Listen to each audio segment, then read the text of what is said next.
1. Environmental check.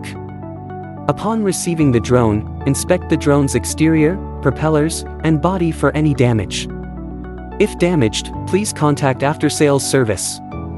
Do not use drones in adverse weather conditions such as rain, snow, or dust storms. It is recommended to operate in weather conditions with temperatures between 15 to 27 degrees Celsius and wind speeds less than level 2 to 3. Check for obstacles within the operating area and plan for obstacle avoidance. Do not operate drones in densely populated or narrow areas. Assess whether the spray could drift to adjacent farmlands causing damage. 2. Pre-operation check. Inspect around the drone body to ensure the body, propellers, and battery are undamaged and that the battery is fully charged. After unfolding the arms, listen for a click to confirm the locks are secure. Carefully check that the propeller locks and seats are tight and observe whether the propeller seats are deformed. Motors and propellers should be distinguished between clockwise, CW, and counterclockwise, CCW, ensuring that CW and CCW propellers are installed on the corresponding arms. Do not plug or unplug the battery while the H200 is powered on. Make sure the battery's power is off before installing or removing it.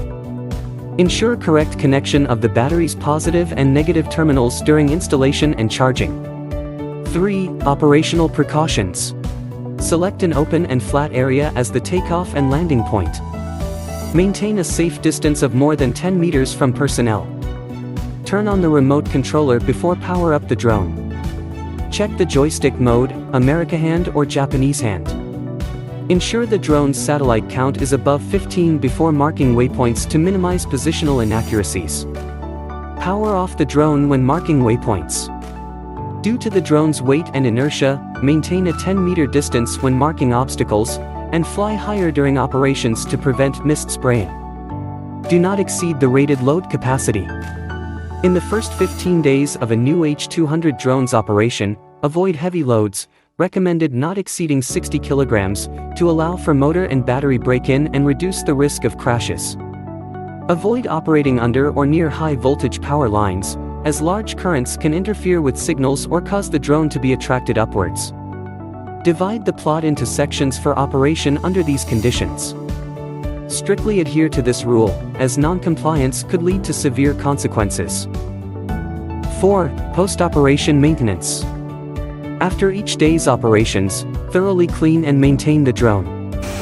Flush the spray tank with a pot of clean water to prevent pesticide residue from damaging the equipment.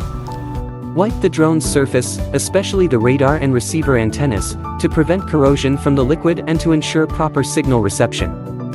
Clean the drones and batteries connectors with 95% alcohol and cotton swabs 1 to 2 times daily. Increase the cleaning frequency in hot weather to prevent overheating and dirt from affecting the battery's performance, which could lead to melting or crashing. Collect and properly dispose of waste pesticide packaging and cleaning wastewater to prevent environmental damage.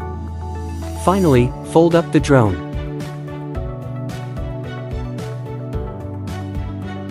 Turn off the remote controller.